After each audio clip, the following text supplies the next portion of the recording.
Coming up, talking with the men of Regarding Men.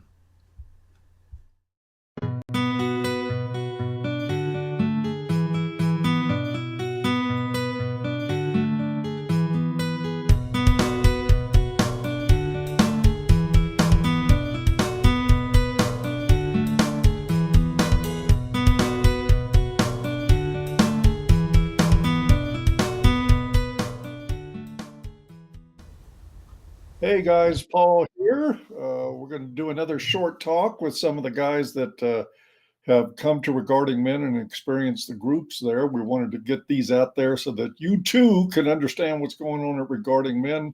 Today we've got Don Laufendale. He is Canadian, but we love him anyway. Um, and so I just wanted to toss out there, Don, can you tell us a little bit, maybe about yourself and about what's going on in the groups at Regarding Men? Absolutely, yes. I'm almost almost 68. I'm a retired lawyer. I was the first male feminist that I knew in early university years, about 1972. Lasted for about 18 months till partway through 1974. And I realized that it wasn't what it said it was, had nothing to do with equality, that it was basically a hate-based supremacist group. And so that was in 1974, I realized that. And so I think it was a Cat Stevens song, Here Comes My Baby, from about 1967. It had a lyric something like, in the midnight hour, he's walking a long and lonely mile. And I had about 40 years in the wilderness. I literally knew no one in real life who thought the way I did. I came across Warren Farrell's book. First it was Herb Goldberg's book in 1975, Hazards of Being Male, um, and then Warren Farrell's book in 1993 about men. So I knew there were a couple people out there with enough clout and ability to write books that thought the same way. So that gave me some comfort, but nothing in real life. Just a few friends I could talk to who didn't believe what I was saying. And then things, of course, got worse and worse and worse and worse for men. At first, it was just an idea of female supremacy masquerading as equality, and then it became more and more and more a reality. So what regarding is men is for me is an oasis in a vast desert, a hostile desert, a barren desert, and regarding men as an oasis. That oasis actually started, Paul, with your site, A Voice for Men, which I found in 2013. Even then, though, it really only felt really a lot better about it. This 40 years on this lonely road at the 2014 first ICMI International Conference on Men's Issues in Detroit, because then there were real life people, flesh and blood. You could shake hands, you could have a drink. And I found I would find myself saying something that even my friends that were used to me, they'd just be blank over it. And I'd be speaking to someone at ICMI and they'd nod their heads and then add something to it that I hadn't thought of before. So it was like a relief, and it was like a little slice of heaven. So then over the years, with you going to An Ear for Men, and then you and Tom and the wonderful Tom Golden, and the absolutely unique and wonderful Janice Fiamingo reporting, or rather creating Regarding Men, I've landed here. And so it's even better and better and better. I've been at two ICMIs, but now even with the shutdown due to COVID, with the group meetings, even though they're virtual, it's the next best thing to being in person.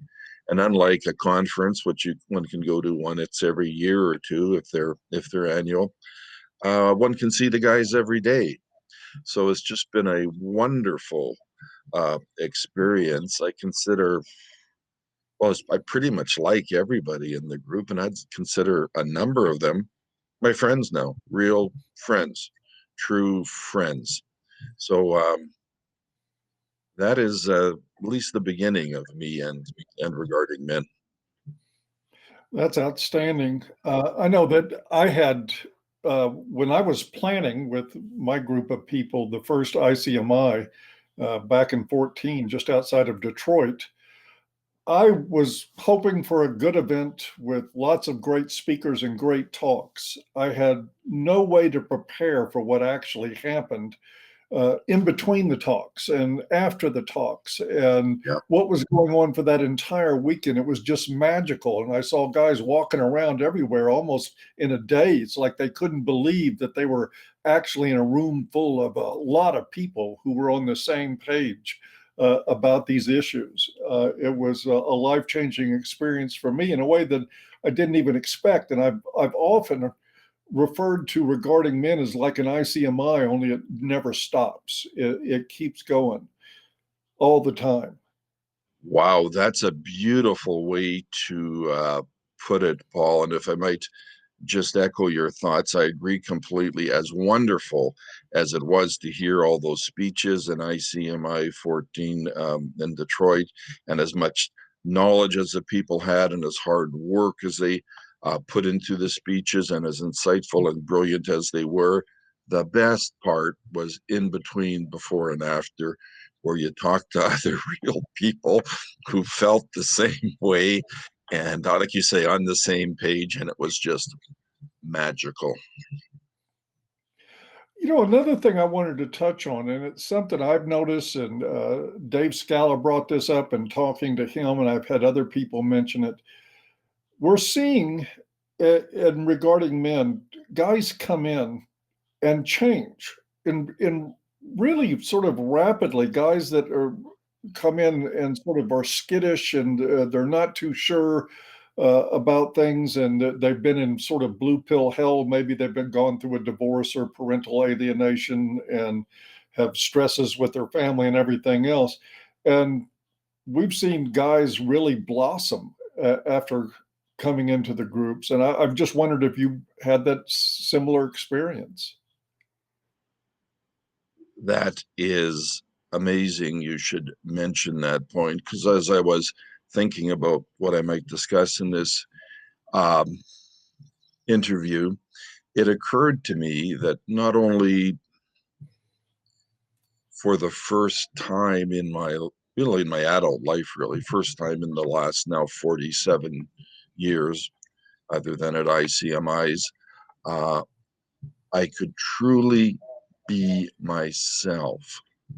But then it occurred to me, that's not the end point.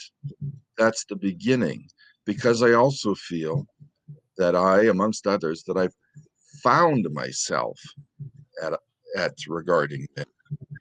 So first, I could be myself, and then through this interchange with like-minded but very individualistic men, you find yourself growing a lot, I think, in a bunch of ways, and you become something more.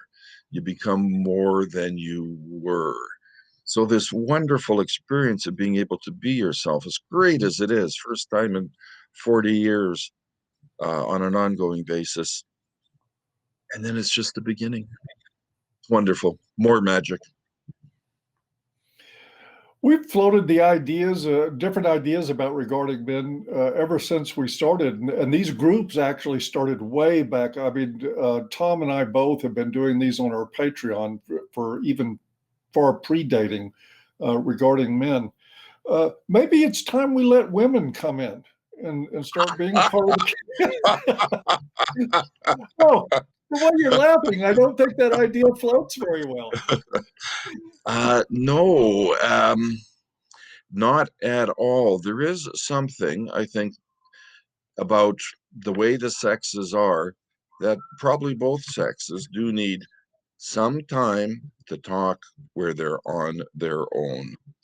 And even the most honest person in the world is going to change their behavior somewhat, I think, around the opposite sex. And now that's gotten much worse because it used to be both sexes had to do it a bit, and now men have to do it a lot, to the point that we can't really be ourselves at all around women for fear, if that's the right word, that some woman, it only takes one, will be offended by goodness knows what. Usually something minor. And Yep, all hell rings down if she complains. absolutely. For those that were just curious, I was just being jovial here about admitting women into regarding men. It's never going to happen. We're not going to let that happen. And Don, I think you're absolutely right. The moment you can have a room full of men and things will go very smoothly. And the moment a woman walks in, one woman walks in the room, immediately everything changes. And that's why we think it's so important to not have women in these group meetings. Um, is there anything else that about your experience there that I haven't asked about that you'd like to maybe tell people? Yeah, I think there's a few things. Maybe I can touch on at least one or two. Um, One is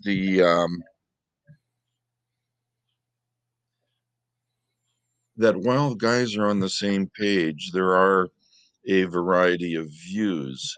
Um, it's not a political organization as such, but you're anywhere near as such, but probably more men would be a little bit more on the right, but there are a few of us a bit more on the left. Not many, but a few, or at least historically have been. And we all do listen to each other, like true tolerance, a true diversity of opinion.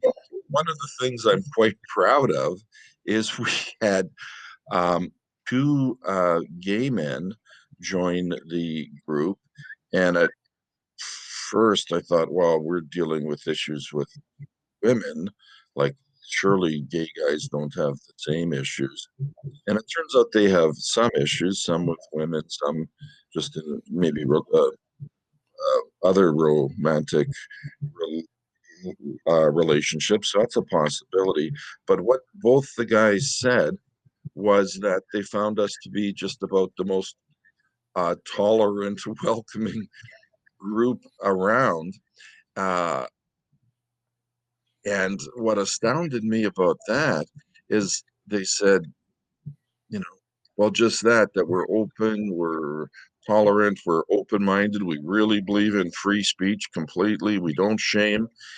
And I think what it was is what they liked is ironically, we've, or to some extent, reflecting and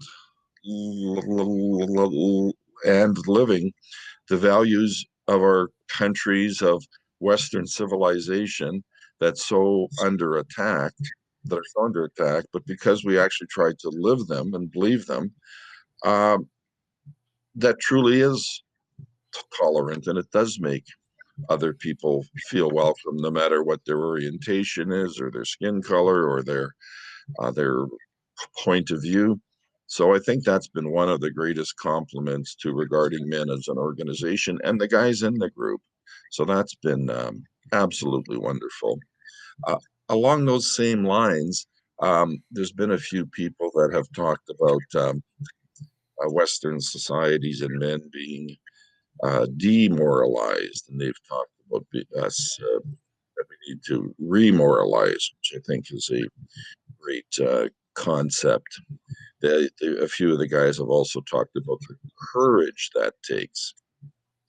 And I think that's wonderful too, to try to develop some courage to face our enemies, I guess you'd have to call them, or at least our opponents, who certainly view us as enemies, And so I think that's a good, healthy, masculine concept too.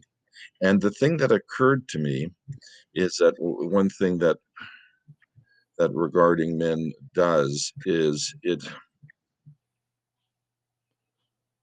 think it helps people find their courage so they can seek truth. And that's absolutely huge. That's the way the whole world should work. And I think it's in regarding men in a big way. I'm really glad you said that because I think that is part of what I'm experiencing there. Sort of the magic of it is that through men getting connected with each other in a very open-minded, non-shaming way, you don't have people saying, here's what you should do, or you shouldn't do this, or we don't lecture each other. We don't shame each other for much of anything. And I think that helps in the end, guys adopt sort of red pill values, I want to call them, and then go out and actually live them in their lives. Because if you've got support, if you're connected to people who agree with you, or at least agree in principle with, the way you're living your life and the way you see life, then the idea of, some asshat out in the real world rejecting you because he doesn't like the way you think, or she doesn't like the way you think, doesn't matter as much. Yeah. In the end, it's like, okay, go ahead, fine. I've got friends. I don't need this. And so I agree with you. I think we see that happening all the time in there. And it is a really new thing. Again, there's been a million things that I never expected to see happen, that starting with the conference back in Detroit. Yet here we are seeing this very robust, active men's organization find its way through and really give support to guys in there. Anything else you want to say before we wrap this up, this short discussion? Just maybe one really fast thing or two, if I can find my little note here. One is Sure. just kind of a by the way thing, but it was really nice. We had a guy from an Englishman who's been in Thailand for a long time show up just today, May 10th, 2021, for the first time. And he came even though it was like 2 or 3 in the morning for him. And so now we have all 6 inhabited continents represented again, which I really, really like. It's we have to go far afield, but we're everywhere, man. We're everywhere.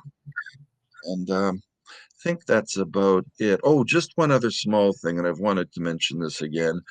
I know it relates to courage, and it's I think sort of anxiety. And I know I've mentioned this to you before, but when I've seen really brave men admit to doing stuff they do, notwithstanding feeling some anxiety, it just helps my anxiety lift because, yeah, anxiety doesn't mean you're weak. It means you're human. And who am I to think I can rise above having that? Who am I to think I should not have any of that?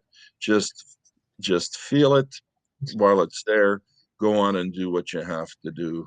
And there's a couple of guys, probably one more than anybody else, but there's a couple of guys that have really manifested that, and they have an enormous amount of respect and affection. Awesome. Okay, I think that's pretty much, we covered the ground we wanted to. If you want more, you'll have to absolutely come to Regarding Men and you will get more. Guys, listen, there is one link and one link only in the description area below. If you are a red pill guy that is sick and tired of the isolation of living in a blue pill world, follow that link, join us there. It's very cheap. You can join for as little as $5 a month. You can join for more if you want to, and we appreciate the financial support. And also, if you're dead broke, we have a scholarship program. We have guys that pay double just so guys that are broke can come in and belong to this. We don't turn anybody away on account of money.